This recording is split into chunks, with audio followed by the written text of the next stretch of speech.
I woke to a city that sounded like a heartbeat you could hear, but not touch. See, the rain tapping the window was a metronome for a decision I hadn't yet made aloud. The line from my grandmother, "Stop chasing others' dreams," felt like a flake of snow on a warm day, obvious once it lands, impossible to brush away. I was 32 and, for almost a decade, I had been running a track laid down by other people's ideas of success. In the USA, the UK, and Canada alike. I watched doors open for some, while I kept sprinting toward ones I didn't really want to enter. The moment I finally slowed down enough to listen to my own breath, the path ahead cracked open in a way I hadn't expected. My name is Jordan Hale. I'm a teacher now. A writer sometimes, a listener always. But not long ago I was someone else entirely. I was the kid who studied hard, because my father believed that stability wore the smile of a high-paying title on the back of a business card. I was the adult who kept moving toward a dream I'd borrowed from a sister I admired and a mother who wanted us to have options. The trouble with borrowed dreams is they drip up like cheap ink on the pages you're supposed to write your own story with. The turning moment came on a Thursday that felt like a small, quiet rebellion. I was already late for a meeting with a local publisher who had glimpsed something in a few of my essays, the kind of glimpses that can become a doorway if you're brave enough to walk through them. The city was a mosaic, brick rows in the Midwest's gray light. The Atlantic breeze trying to creep into a bank, heavy skyline, and a cafe on a corner where the smell of roasted beans reminded me of all the mornings I'd spent pretending to be someone else. I stood there, waiting for a bus that never quite arrived on time, when he appeared. An old man with a weathered leather coat and a face that had learned to smile at strangers because it had learned not to trust them. He carried a violin case that seemed to hold more stories than strings. He looked at me as if he'd seen a dozen versions of myself and still chose to see the one he'd hoped I'd become. "You're Jordan Hale, aren't you?" he asked, as if he'd heard a rumor about a future version of me. I blinked. The idea that a stranger could name me, could sense a version of me I hadn't yet dated, let alone become, felt like a dare. "And you are?" "Someone who's watched you chase the wrong dreams for a long time," he said, almost gently, as if to spare me the embarrassment of being caught. "A story is a map, son. One that can spare you a lot of detours if you're willing to take its path." He handed me a folded notebook. Inside, the pages were blank, except for a single line written in careful handwriting. "Stop chasing others' dreams. Start drawing your own." I didn't know what to do with a blank notebook or a stranger's admonition, but something in me loosened. The man introduced himself as Mr. Singh, a former music teacher who now spent his days in a vagabond kind of service, helping people, playing his violin in improv moments on street corners, and teaching others to listen for the music hidden in ordinary life. He claimed the notebook had belonged to his late sister, who had dreamed of being a writer, but never dared to claim the page as hers. He said he'd seen countless people who looked like me standing at the edge of a life they designed by others. And he offered a chance to write the next chapter. See, if I would only listen a little longer to the voice inside rather than the applause from outside. See, that was the twist, the moment the road forked in a way that made sense, but frightened me at the same time. Someone else's memory became my compass, but the direction it pointed to was still mine to choose. See, the next days were a mesh of small acts and quiet decisions. I started the new habit of listening before speaking. I kept the notebook in my bag like a talisman. See, and every time my thoughts drifted toward what others expected, I wrote a single line in the margins of a page. What do I want to say here? What story do I want to tell? I began to see a pattern in the questions that emerged when I stopped chasing applause and began chasing honesty. See, one crisp morning, as the city umbrellas painted the sidewalks with color and the rain had just stopped, I went to a community center instead of the cafe where I would have normally pitched to a publisher. See, the center was a place for families, for tutoring, for thrift, swaps, and shared meals. It was not the glamorous stage I'd imagined. See, it was the stage where lives were actually performed every day with imperfect lighting and imperfect sound. See, a small boy named Omar was drawing with a pile of crayons while his mother watched. Omar was bright but shy, the way children often are when the world feels bigger than their hands can reach. He wanted to draw a horse. See, he told me, but he kept making a dog instead. His mother translated, explaining that Omar had a dream of becoming a storyteller when he grew up. See, but he wasn't sure he could own a voice big enough for others to hear. I didn't lecture him about the proper way to dream. Instead, I joined him by the table and asked a simple question. If your story could ride a horse, what adventures would it have? Omar's eyes widened, and for a minute the room grew a little quieter, as if we'd all leaned toward a shared, tender possibility. He told me about a hunter who met a kindly dragon who taught him to listen to the world's heartbeat. See, the dragon showed him that stories aren't just words. They are the breaths we borrow from the people we love to keep our own dreams alive. In that moment, a door opened inside me. The boy's imagination, unburdened by the need to fit a marketable mold. See, asked a question I'd been avoiding.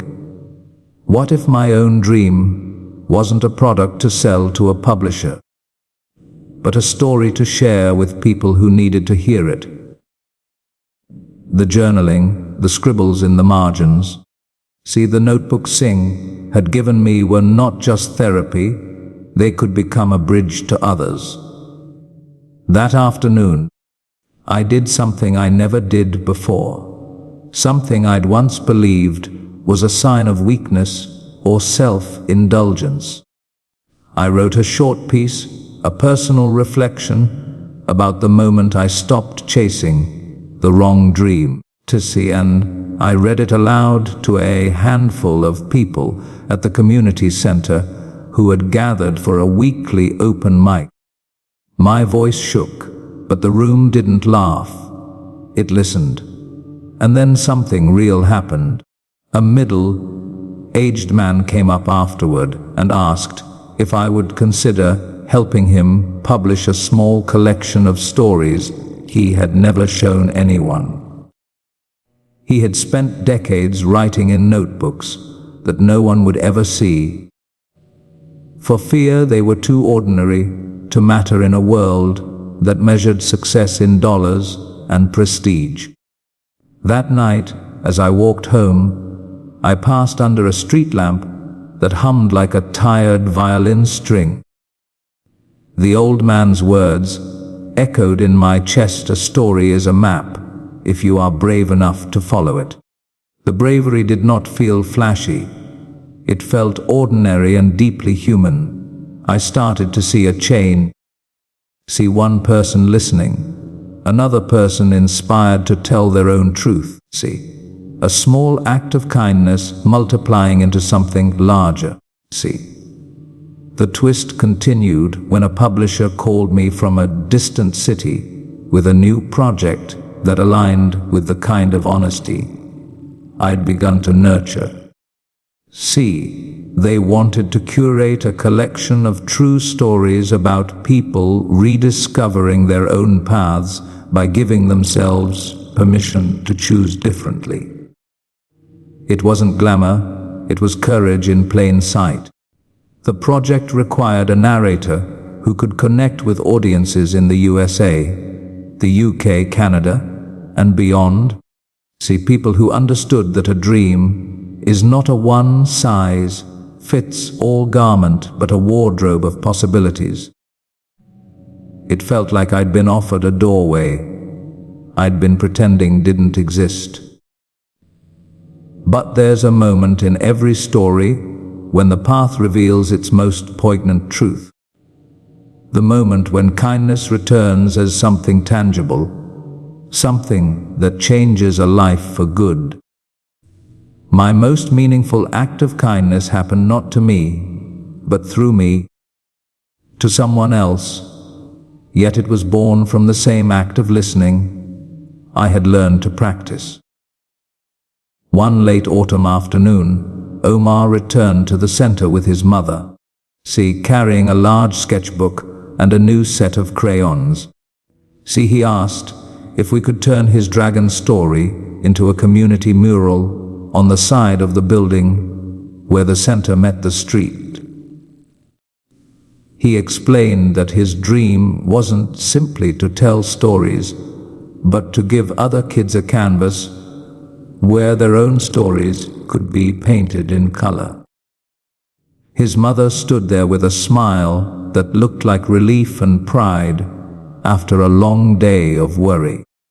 As I looked at the mural concept, I realized this was the emotional climax I hadn't known would arrive in a story about stopping the chase and starting the craft.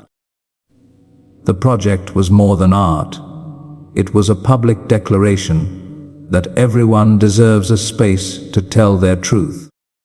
The center would host weekly workshops to help kids write, illustrate, and publish their own little books, stories that would travel to schools, libraries, and community centers across the city and beyond. The act of kindness that catalyzed this moment was not a grand gesture on the surface. It was something small and human, the decision to listen, to give up a trite dream of overnight success, and to invest time and belief into someone else's potential. When Omar's mural was finished and the first book was printed, the feeling in the room changed. People who had come with skepticism about a project felt a spark of possibility. A woman who worked at the center as a janitor, who had never imagined she could reclaim a voice, shared a verse she'd written on the back of a grocery receipt. And it was beautiful enough to bring a tear to my eye. In another twist, one I hadn't anticipated, the impact rippled further than I could see. A local family foundation that championed immigrant and youth education reached out after hearing about the mural project. Their sponsorship allowed us to hire 2 more mentors, including a grandmother who used to tell children's stories in her kitchen in London before moving to Toronto. The grandmother became a storyteller in residence, guiding kids through memory-based narratives stories about their families, their neighborhoods. C. The songs that kept them company on long commutes between cities in 3 different time zones. The nationwide reach of the project soon followed in small, quiet ways. A teacher in Seattle emailed me to say that a student in their class, inspired by Omar's dragon and the murals, started writing a short story about his grandmother's resilience during tough times. The story ended up being shared on a school blog and reached a family in Manchester, who then invited the boy to participate in a global storytelling night hosted by a charity in Canada. It felt as if a single notebook, one that had started the journey, had become a passport to a network of kindness that no one could predict. The emotional climax of this journey didn't arrive as a single thunderclap, but as a chorus of small, cumulative moments. Omar's eyes dancing as the dragon painted on the wall seemed to lift off its frame. The grandmother's slow, careful narration of her own life becoming a living lesson to younger children about resilience. The publishers noticed that my own essays had found a public voice when they no longer sought to fit a predetermined market. The most meaningful turn was the realization that my own life did not need to be reduced to a single dream I chased, but could become a tapestry of dreams I helped others to claim for themselves. By the time the first batch of kids' storybooks traveled to libraries across North America and Britain, I finally understood why my grandmother's voice had been necessary all along. Sometimes, the bravest act of self-love is to give your future to someone else, to say softly but clearly, "Your path matters as much as mine." The act of shifting from chasing to doing, the act of saying yes to a more honest life, made my own heart grow large enough to include people I'd barely known a year earlier. People who reminded me that humanity isn't a solo sprint, but a cooperative journey. In the closing chapters, I wrote my own piece for the collection, a simple truth in plain language that anyone could take to heart. So you don't have to abandon your heart to help others find theirs. You don't have to erase your own dreams to lift someone else up. You can do both. One story, one stroke, one shared breath at a time. The reason I tell this story is not to claim a triumph, but to remind you that a single story can rewire a life. The day I stopped chasing others' dreams, I found the dream that had always lived inside me. The dream of guiding others to claim their own light, and to do so with kindness, openness, and humanity. If you're listening to this, and you're somewhere between fear and hope, I want you to hear this. Your path is not a line. It's a living thing that grows the moment you give it a name and invite others to walk with you. The USA, the UK, Canada, and the rest of the world, our shared humanity means our dreams aren't islands, they're bridges. And sometimes the bridge is built not by rushing ahead, but by reaching back to help someone else step forward. So I invite you to try this tonight. Reach out to someone who seems to be chasing someone else's dream for themselves. A sibling, a friend, a colleague, a neighbor. Offer a listening ear, a small act of support, a space for their voice to be heard. If you're lucky, you'll discover that you're not just helping them begin a new path, you're stepping into your own. So if you're lucky, you'll find that your kindness becomes the wind that fills the sails of both your dreams and theirs.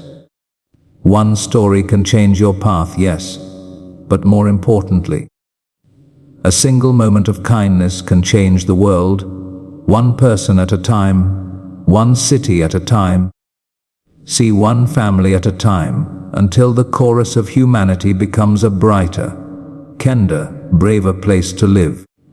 And so the notebook sits on my desk, a constant reminder of the day I finally stopped chasing what others wanted me to be.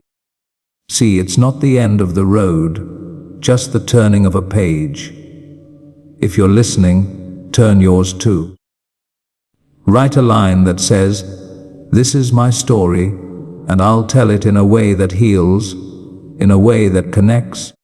See, in a way that invites others to dream along with me." Because the truth is simple, and it's universal.